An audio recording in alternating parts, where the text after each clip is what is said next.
Gue segel nih tempatnya. Jangan ketawa lo. Gue serius. Gue segel di tempat. Begitu terbukti di tempat, bayar orang potong pohon sini, gue segel semuanya. Ketawa sekarang. Wali Kota Bandung Muhammad Farhan meluapkan kemarahannya saat mendapati 10 pohon di Jalan Remarta Dinata atau Jalan Riau ditebang tanpa izin dan langsung dilakukan penyegelan di lokasi kejadian. Tindakan penebangan pohon tanpa izin sebagai bentuk pelanggaran serius. Pohon-pohon yang selama ini menjadi peneduh kawasan telah hilang akibat tindakan yang tidak sesuai aturan. Farhan mengaku terkejut dan menyayangkan pohon yang telah tumbuh selama puluhan tahun justru hilang dalam waktu singkat. Ia pun menegaskan bahwa penebangan pohon ilegal ini menjadi perhatian serius pemerintah. Karena kalau di Perda kan ada, Perda Kota ada, dan Pemprov sudah mengeluarkan surat edaran moratorium pemotongan pohon. Nah ini berarti melanggar 2 peraturan. Nah ini juga dianggap sebagai melanggar peraturan pelanggaran lingkungan. Nah jadi kita sudah bisa melaporkan ini Gakum Lingkungan kepada kementerian gitu. Nah Pak, lihat kondisi seperti ini gimana Pak? Wah ini mas saya marah tuh. Ini saya marah sekali nih. Ini akan kita pidanakan. Farhan memastikan kasus tersebut akan diproses melalui jalur hukum. Pemerintah kota juga telah berkomunikasi dengan pemerintah Provinsi Jawa Barat terkait langkah lanjutan terhadap dugaan pelanggaran tersebut. Dari Bandung, Jawa Barat, Billy Maulana Fikran, iNews melaporkan.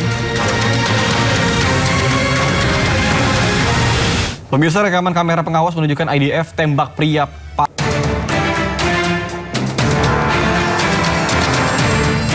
Sidang pra-peradilan Ciri 3 tersangka kasus ijazah Presiden ke-7 Republik Indonesia, Joko Widodo, yaitu Roy Suryo, kembali digelar di Pengadilan Negeri Jakarta Selatan pada Jumat pagi. Roy Suryo kali ini mengajukan pra-peradilan dengan menggugat Polda Metro Jaya untuk mengganti rugi sebesar 206 juta rupiah.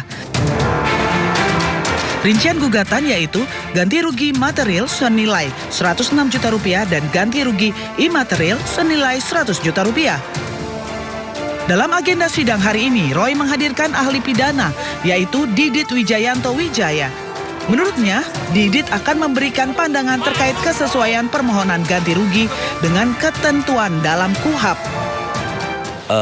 Pergantian atau soal misalnya ganti rugi itu apakah berkesesuaian dengan KUHP yang baru ya gitu, karena KUHP yang baru kalau saya tidak salah di pasal 173 itu ada ya gitu, dan nanti beliau akan menerangkan di pasal 1 juga ayatnya berapa kemudian apakah yang kita mohonkan itu sesuai atau tidak, itu yang akan kita pertanyakan. Sebelumnya pada sidang pra-peradilan pertama, Hakim Tunggal I Ketut Darpawan mengabulkan sebagian permohonan Roy Suryo.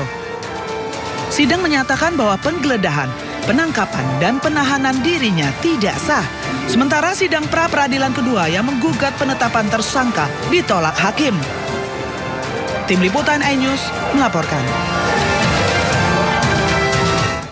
Pemirsa, lantaran hina wartawan, politisi sekaligus anggota DPR RI Dedi Sitorus dilaporkan ke Mahkamah Kehormatan Dewan. Ya, Dedi dianggap merendahkan profesi wartawan dan tidak ada etikat baik untuk meminta maaf secara terbuka.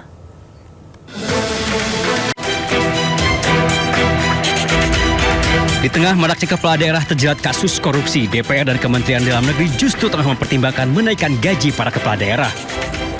Usulan berawal dari keluhan para kepala daerah. Mereka menilai saat ini tugas kepala daerah kian pelik. Tidak hanya menjalankan fungsi pemerintahan, tetapi juga mengurus konflik sosial hingga konflik agraria. Melakukan revisi terhadap PP nomor 109 tahun 2000 tentang kedudukan keuangan kepala daerah dan wakil kepala daerah. Poin 2 ini sudah 26 tahun tidak ada penyesuaian, sedangkan perkembangan situasi ekonomi politik kita semakin kompleks dan tanggung jawab kepala daerah juga semakin besar. Tapi ini peraturan pemerintah sudah 26 tahun tidak ada penyesuaian. Menanggapi usulan dari anak buahnya, Menteri Dalam Negeri Tito Karnavian menyebut membuka peluang merevisi peraturan pemerintah nomor 109 tahun 2000 yang mengatur keuangan termasuk gaji para kepala daerah. Tito menyebut aturan berusia 26 tahun itu memang sudah saatnya dievaluasi. ini dibuat peraturan ini di tahun 2000. Sekarang kita tahun 2026. Sudah 26 tahun peraturan ini dibuat. Situasi sudah berubah. Kenaikan harga juga barang-barang sudah berubah. Kurs juga sudah berubah. Kalau mungkin mau dilakukan penyesuaian, disesuaikan keadaan saat ini, itu bisa saja dilakukan penyesuaian. Tapi sekali lagi, kalau yang berkaitan dengan PAD, ya, saran kami ini juga dipertimbangkan. Meski membuka peluang untuk menaikkan gaji para kepala daerah, namun menurut Tito, besaran dana operasional nanti akan disesuaikan dengan prestasi dan capaian kinerja para kepala daerah. Tim Liputan Ainus melaporkan. Pemirsa, ramai dibahas di DPR soal peluang menaikkan gaji kepala daerah. Gubernur Sumatera Utara Bobi Nasution mengaku menyetujui usulan tersebut. Namun menurut Bobi secara pribadi ia tidak pernah mengusulkan kenaikan gaji kepala daerah. Setelah dibahas di gedung parlemen terkait usulan kenaikan gaji bagi para kepala daerah, Gubernur Sumatera Utara Bobi Nasution langsung angkat suara. Politisi Partai Gerindra itu mengatakan setuju dengan kenaikan gaji para kepala daerah. Namun menurut Bobi, kenaikan gaji para kepala daerah harus disesuaikan dengan peningkatan kinerja mereka. Ya, kalau itu sudah keputusan asosiasi, saya sebagai anggota asosiasi pasti ngikut. Tapi kalau atas nama pribadi, saya tidak pernah menyuarakan dan meminta. Kalaupun naik, harus ada KPI-nya juga lah. Karena kan kenaikan itu harus ada penilaian juga. Ya, kalau dibilang boleh nggak naik, boleh. Tapi harus ada KPI-nya, ada nilai ukur kerjanya dulu. Mungkin yang bagus, boleh lah dapat. Kalau yang nggak bagus, nggak usah dapat lah. Bobi juga menyebut jika wacana kenaikan gaji para kepala daerah sudah lama digaungkan. Namun, belum mendapat tanggapan, baik dari DPR maupun dari Kementerian Dalam Negeri. Namun dengan tegas Bobi menyebut sebagai kepala daerah, ia tidak pernah mengusulkan kenaikan gaji. Sebelumnya, Menteri Dalam Negeri Tito Karnavian menyebut akan membuka peluang merevisi Peraturan Pemerintah Nomor 109 Tahun 2000 tentang hak keuangan para kepala daerah, termasuk gaji mereka. Tito mengklaim aturan berusia 26 tahun itu sudah saatnya direvisi, mengikuti kondisi dan perkembangan zaman. Dari Medan, Sumatera Utara, Aminur Rashid, Ainus melaporkan.